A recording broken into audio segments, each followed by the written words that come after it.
Welcome. Thanks for joining me. Do you have that almost perfect backyard? You know, the one with the nice manicured green grass, the swimming pool, a fence. You even have a huge covered pavilion with a concrete patio under it. Well, this is a great episode for you to watch. That's the exact scenario we're dealing with here. We recently built an outdoor grilling / cooking station with an attached bar for some wonderful customers in Newnan, Georgia. What you see in front of you is this area that we're dealing with. It's a nice patio. It's shaded from the heat of the day. A nice wooded lot in the background. A couple of the challenges we were faced with here. One was exposure. Although this is covered overhead, it is a high roof line. We were worried about rain getting blown inside. Also, there is some sunlight that will hit this project in the late afternoon, so we wanted to take those things into consideration. So here's an overview of the area after the cabinets have been finished. You can see the green egg nook and the green egg that is over on the right hand side. The empty space you see in front of you is actually for a nice Yeti cooler, and although at the time of filming this it's not there, we do have pictures of it.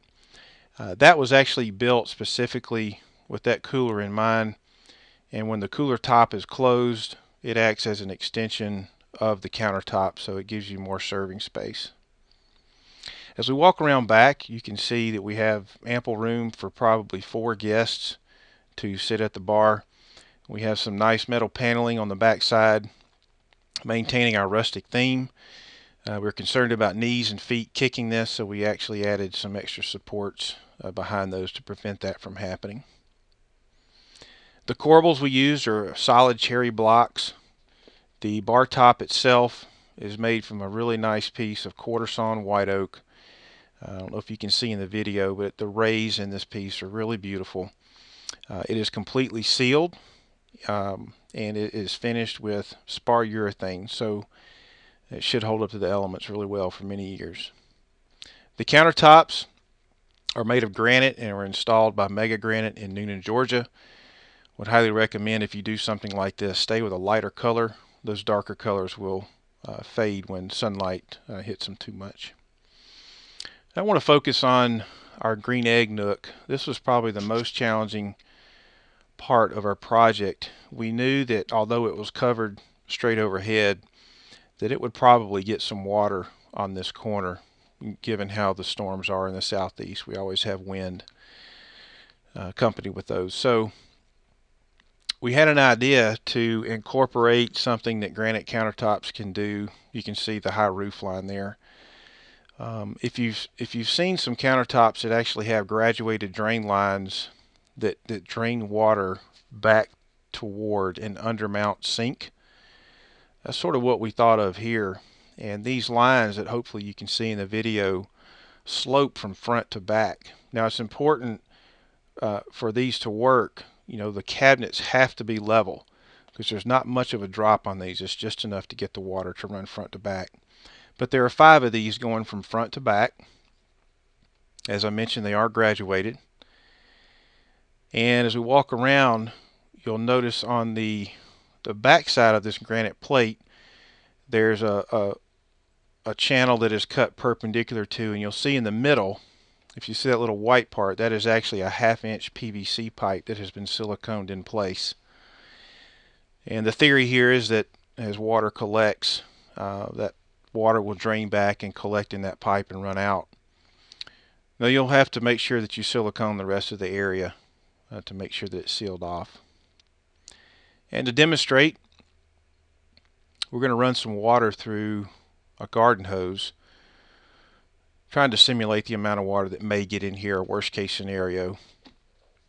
But you can see it's working really well. The water's running towards the back, catching in that main channel, going into our PVC pipe, and that pipe actually runs all the way through the cabinet bottom and empties out onto the concrete pad, and it runs behind a drawer. So that's actually a drawer that you see there underneath the green egg. So we feel like this is going to add ample protection for years to come and will not compromise the wood over time. As we move along, we'll talk a little bit about the structure. We used some reclaimed corrugated metal roofing that the customers actually had in their possession, and they wanted to incorporate that into this piece. The frames are all made out of rough sawn pine, stained English chestnut.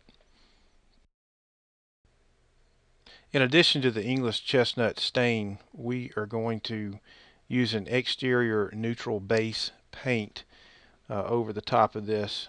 This will dry clear and act as an exterior paint would on a house to add years of protection. One thing you have to consider with these panels is make sure you put backing on them. Someone's knee or a foot or something hits them, you need to have some backing on there so they don't get kicked in. We like to use full extension 100-pound rated drawers. As you can see, there's plenty of space. The drawer will come all the way out. The customers wanted to make sure they could keep some stuff out here. Just keep in mind, humidity is always an issue. There will always be moisture in the air, especially during the summertime in Georgia, the southeast. So just be mindful of that when you're storing things in these drawers over the summer. We always like to make use of space, and what we did here is just create a little flip-up door, maybe for some cutting boards or pans or things of that nature. And I thank you for watching. If you have any comments, questions, please visit our website at whatwouldyoulike.com. We'd love to hear from you. Bye-bye.